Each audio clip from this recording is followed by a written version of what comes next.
Hi friends, welcome to relax recipes. இன்றைக்கி நம்ம பார்க்க போகிறது ஒரு ஸ்பெஷலான ரெசிபி தான். சொதி குழம்பு எப்படி பண்ணலாம் அப்படின்னு நம்ம பார்க்கலாம். திருநெல்வேலி சைடுகளில் மறுவீடு சாப்பாடு அப்படின்னு சொன்னாலே சொதி சாப்பாடை தான் சொல்லுவாங்க. அந்த அளவுக்கு ஃபேமஸான குழம்பு இது. இதை எப்படி ப்ராப்பராக அந்த முறைப்படி பண்ணலாம் அப்படிங்கிற ரெசிபியை இங்கே நான் கொடுத்துருக்குறேன். நீங்கள் ட்ரை பண்ணி பாருங்கள். முதல்ல என்னென்ன பொருட்கள் தேவை, எந்த அளவு அப்படின்னு நம்ம பார்த்துடலாம். சொதி குழம்பு அப்படிங்கிறது முழுக்க தேங்காய் பாலில் பண்ணக்கூடிய ஒரு குழம்பு. இதுக்கு ஒரு தேங்காவுக்கு 100 பாசிப்பருப்பு கணக்குங்க. பாசிப்பருப்புனா நம்ம சிறுபருப்பு சொல்லுவோம் இல்லையா, ஒரு தேங்காவுக்கு 100 பாசிப்பருப்பு. ஒரு 4 பேர் உள்ள குடும்பத்துக்கு ஒரு 50 பாசிப்பருப்பு போதுமானது. நான் இங்கே ஒரு 50 பாசிப்பருப்பை 3 விசில் வச்சு எடுத்துருக்கிறேன். ரொம்ப மாவு மாதிரி வேக வச்சுக்காதீங்க, இந்த அளவுக்கு வெந்தா போதும். 3 விசில் வச்சிங்கன்னா உங்களுக்கு கரெக்டாக இருக்கும். 50 பாசிப்பருப்புக்கு அரை தேங்காய் போதும். முதல் பால் தனியாக எடுத்து வச்சிருக்கிறேன், 2ஆம் பால் 3ஆம் பால் தனியாக எடுத்து வச்சிருக்கிறேன். தேங்காய் பால் எடுக்கும் போது நம்ம எப்போதுமே பார்த்துருக்கோம், கொஞ்சம் வெதுவெதுப்பான வெந்நீர் ஊற்றுனீங்கன்னா நிறைய பால் கிடைக்கும். அப்புறம் ஒரு 4 டேபிள் ஸ்பூன் இஞ்சி சாறு எடுத்து வச்சுக்கோங்க. ஒரு லெமன் சாறு எடுத்து வச்சுக்கோங்க. அப்புறம் ஒரு துண்டு தேங்காவோட ஒரு 4 பச்சை மிளகாய், காரத்துக்கு தகுந்தாப்புல பச்சை மிளகாய் வச்சு அரைச்சி வச்சுக்கிறோம். கொஞ்சம் மல்லி கருவேப்பிலை கட் பண்ணி வச்சுக்கலாம். இது போக என்னென்ன காய்கறிகள் தேவைப்படும் அப்படின்னு நம்ம பார்த்துடலாம். ஒரு 2 முருங்கைக்காய் எடுத்துக்கோங்க. அப்புறம் 2 பல்லாரியை எப்படி கட் பண்ணிக்கணும்னா, அந்த மேலே உள்ள கொண்டையை கட் பண்ணிடாதீங்க, இல்லது அந்த குழம்புல அந்த வெங்காயம் அப்படியே கரைஞ்சி போயிடும். இந்த மாதிரி பெருசு பெருசாக கட் பண்ணிக்கோங்க. ஒரு 2 கத்திரிக்காய், கொஞ்சம் பீன்ஸ், கேரட், அப்புறம் கொஞ்சம் வெள்ளைப்பூண்டு, அப்புறம் உருளைக்கிழங்கு 1 கிழங்கோ அல்லது 2 கிழங்கோ வேக வச்சு எடுத்துக்கோங்க. ஒரு 50 கிராம் பாசிப்பருப்புக்கு 6 பச்சை மிளகாய் கணக்கு. உங்களுக்கு காரத்துக்கு தகுந்தாப்புல கொஞ்சம் கூட்டி குறைச்சிக்கலாம். சொதி முழுக்க முழுக்க நமக்கு பச்சை மிளகாய் காரத்தில் மட்டும்தான் செய்ய போகிறோம். அதனால தான் ஒரு 3 பச்சை மிளகாவை தனியாக அரைச்சி வச்சுருக்கோம். எந்த மசாலாவும் நம்ம சேர்க்க போகிறதில்ல, இந்த பச்சை மிளகாய் காரம் மட்டும்தான்.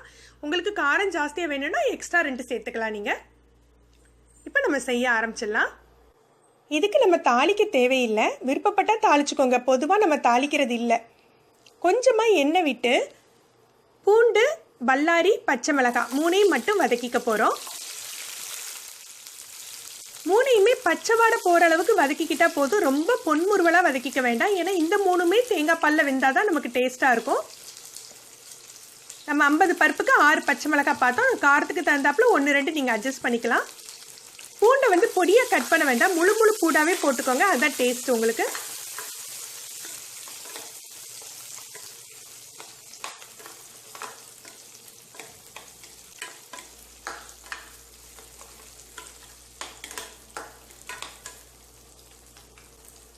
இந்த அளவு வதங்கினா போதும், இதுக்கு மேலே வதக்க வேண்டியதில்லை. இப்போ நம்ம பாத்திரத்துக்கு மாற்றிடலாம்.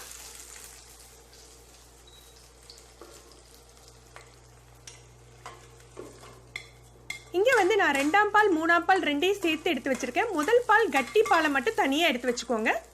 நம்ம 2ஆம் பால் 3ஆம் பால் சேர்த்து எடுத்து வச்சுக்கலாம், பிரச்சனை இல்லை. இப்போ இதில் தேங்காய் பாலை சேர்த்துடலாம். 2ஆம் பால் 3ஆம் பால் எடுத்து வச்சுருக்கோம் இல்லையா, அந்த தண்ணி பாலை சேர்த்துக்கலாம்.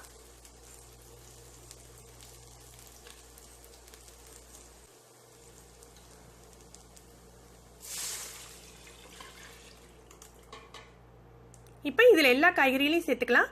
உருளைக்கிழங்கு மட்டும் வேகிறதுக்கு நேரம் ஆகும் அப்படிங்கிறதுனால நம்ம தனியாக அவிச்சு எடுத்து வச்சுருக்கிறோம். மற்ற காய்கறியில் நம்ம தேங்காய் பாலில் தான் குக் பண்ண போகிறோம். இது போக உங்களுக்கு விருப்பப்பட்டீங்கன்னா நீங்கள் காலிஃப்ளவர் சேர்த்துக்கலாம். காலிஃப்ளவர் சேர்த்திங்கன்னா கொஞ்சம் வாசம் வித்தியாசமாக இருக்கும். உங்களுக்கு காலிஃப்ளவர் ஸ்மெல் பிடிக்கும் அப்படின்னா நீங்கள் இதோட சேர்த்துக்கலாம். இப்போ காய்கறியில் சேர்த்து நம்ம கொதிக்க விட்டுறலாம்.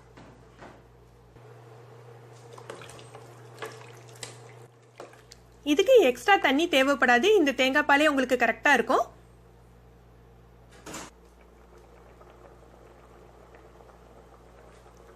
இப்போ பாருங்க, கொதி வந்துருச்சு.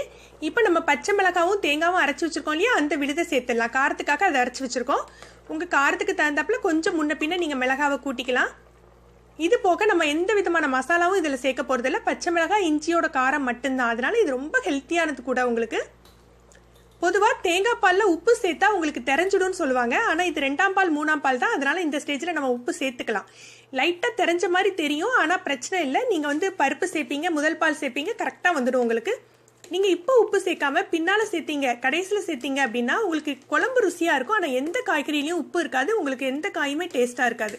அதனால் இந்த ஸ்டேஜ்லேயே உப்பு சேர்த்துடுங்க. உப்பு சேர்த்து உப்பு காரம் செக் பண்ணிக்கோங்க. உங்களுக்கு காரம் பத்தலை அப்படின்னா 2 பச்சை மிளகாய் தட்டி போட்டுக்கலாம். இப்போ காய்கறிகள் வந்து அந்த தேங்காய் பால்லே வேக விட்டுருங்க. இதை மூடி போட்டு வேக வைக்க வேண்டாம். ஏன்னா மூடி போட்டிங்கன்னா தேங்காய் பால் உங்களுக்கு பொங்கி வலியும். அதனால அப்படியே திறந்தாக்கிலே வேக வச்சிருங்க. இல்லது அரைவாக்கில் மூடி போட்டு வேக வைங்க.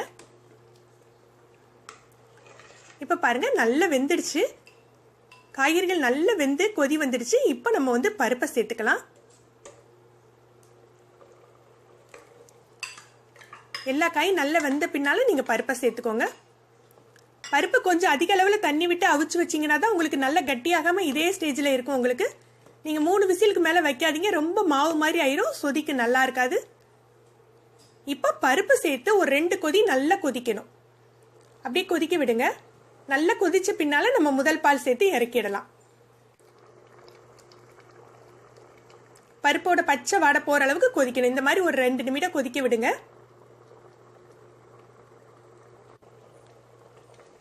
இப்போ தேங்காய் பால் அந்த பருப்பு எல்லாம் சேர்ந்து உங்களுக்கு நல்ல ஸ்மெல்லு ரொம்ப நல்லா இருக்கும். அதுவும் இஞ்சி சேர்த்த பின்னால் உங்களுக்கு இன்னும் ரொம்ப வாசமாக இருக்கும்.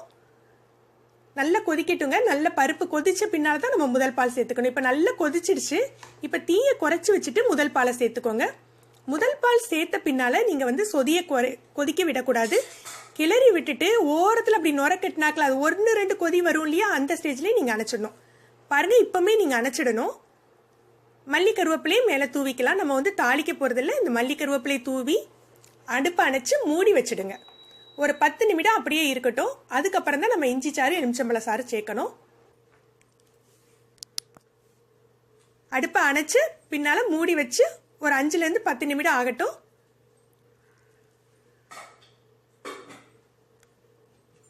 இப்போ பாருங்கள், ஒரு 10 நிமிடம் ஆகிட்டு அந்த கொதியெல்லாம் அடங்கிட்டு இப்போ தான் நம்ம வந்து இஞ்சி சாறு சேர்க்கணும். இப்போ நம்ம எடுத்து வச்சிருக்கோம் இல்லையா, இஞ்சியோட சாறு சேர்த்துக்கோங்க. 4 டேபிள் ஸ்பூன் எடுத்து வச்சிருக்கேன், அதை சேர்த்துக்கோங்க. அப்புறம் எலுமிச்சம்பழ சாறு சேர்த்துக்கோங்க.